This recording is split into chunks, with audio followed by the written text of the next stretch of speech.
Hola, ¿qué tal amigos? ¿Cómo están? Espero que muy bien. Hoy vamos a analizar este personaje de la historia, sobre todo de Estados Unidos, de un asesino serial, uno que se ha puesto de moda gracias a la serie de Netflix de Jeffrey Dahmer. ¿De qué se trataba? Lo que hacía este personaje, por qué llegaba a hacer ese tipo de actos que obviamente atentaban contra la estabilidad social. Vamos a tratarlo en este video. Ya sabes, si estás interesado o conoces a alguien que le pueda interesar, que le mandes este video, por favor. No sin antes, ya sabes, darle like, suscribirte, dejar un comentario que voy a estar muy al pendiente para poderte responder. Obviamente estamos hablando de un personaje bastante interesante. ¿Por qué llega a ser tanto? Es algo tan impactante que de hecho no podemos decir que ya encontramos la causa, ya sabemos por qué una persona llega a hacer ese tipo de actos, sino que más bien estamos cada vez investigando y reconociendo múltiples factores para que una persona desarrolle eso. Verán, hasta hace algunas décadas pensábamos que un acto es el reflejo de una causa, es decir, acción-reacción, ¿no? Causa y efecto.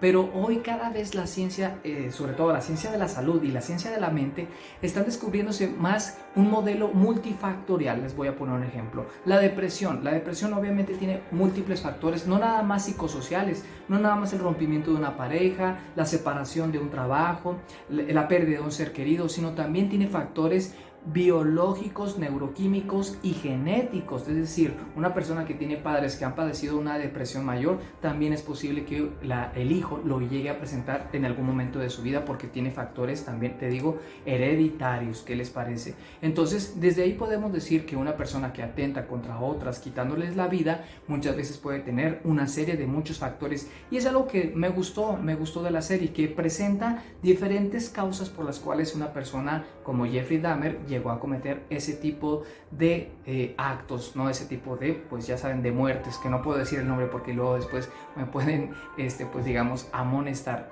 Bien, sabemos por ejemplo que también situaciones en el embarazo. De hecho, hay una escena donde la mamá de Jeffrey Dahmer sí consume demasiados ansiolíticos, benzodiazepínicos, antidepresivos que muchas veces pueden afectar el desarrollo del individuo en la infancia y también en la etapa adulta. Muchas veces tenemos que tener cuidado con el desarrollo intrauterino. Eso puede ser una de las causas para que una persona pueda desarrollar un problema, ¿sale? Hay que decir que la personalidad se forma por todos estos factores, como les vengo diciendo. Es decir, una persona, cualquier persona se va a formar por todos estos factores que hemos venido diciendo. Sabemos que la grave disfuncionalidad familiar es una fuente para que se desarrollen múltiples trastornos depresivos, ansiosos, de personalidad, de comportamiento, de adicción a las sustancias. Obviamente el abandono de los padres, ¿sí?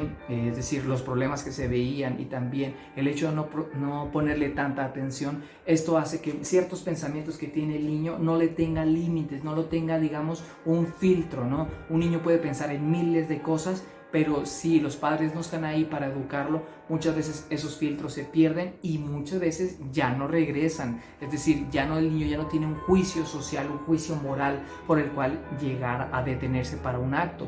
De hecho, podemos ver que el padre no nada más no estuvo ahí, sino que le dio ciertos aprendizajes para que él pudiera hacer muchas cosas. Recuerden, pues, eso se llama el modelo biopsicosocial, donde intervienen situaciones, ¿sí?, del cuerpo, físicas, ¿sí?, neuroquímicas, muchas veces también las cuestiones psicológicas personales, que ahorita voy a hablar de ellas, y por supuesto cuestiones sociales como la situación de la disfuncionalidad familiar. Este factor, el factor emocional personal, habla acerca de la voluntad. Es decir, qué factores personales, individuales, tiene la persona que también promueven ciertas conductas. Es decir, no es la causa los padres, no es la causa que así nació, sino también decisiones personales, la propia voluntad que tiene el sujeto para llevar a cabo ese tipo de actos. Obviamente no podemos decirlos de todos, estamos hablando de personas que tienen, digamos, ya un cerebro desarrollado, ¿no? Es decir, personas que, por ejemplo, tienen un traumatismo o tienen un retraso mental severo, pues obviamente ellos tampoco no tienen una decisión, no tienen voluntad, pero sí en el caso de un asesino en serie. Bien, por ejemplo, el trastorno antisocial de la personalidad, lo que antes se llamaba psicopatía, ahorita se le llama trastorno antisocial de la personalidad. La persona pierde control de impulsos desde mucho tiempo atrás. Es decir, cada vez se le está haciendo más fácil llevar a cabo lo que siente, lo que piensa, lo que fantasea. Sí, esto lo podemos ver desde la infancia. Y digamos, ya no tiene freno, ya no tiene ese filtro. Sí, se pierde el juicio de realidad. Es decir, no ve consecuencias de sus actos. Es decir, va perdiendo de que, bueno, si yo llego a hacer esto no va a pasarme realmente nada. O, bueno, está justificado de alguna manera. ¿Sí? Entonces, eso también te lleva a tener relaciones sociales superficiales, extremadamente superficiales. ¿A qué me refiero con esto? Lo podemos ver incluso en la serie. Una persona que tiene una pareja que no busca una profundidad, no busca vámonos a irnos paso a paso, vamos a irnos conociendo, sino que también empieza a tener una falta de empatía. ¿Qué siente el otro? ¿Siente dolor? ¿Siente tristeza? No, se pierde, simplemente se busca satisfacer las propias necesidades egoístas. Por último tenemos otro factor.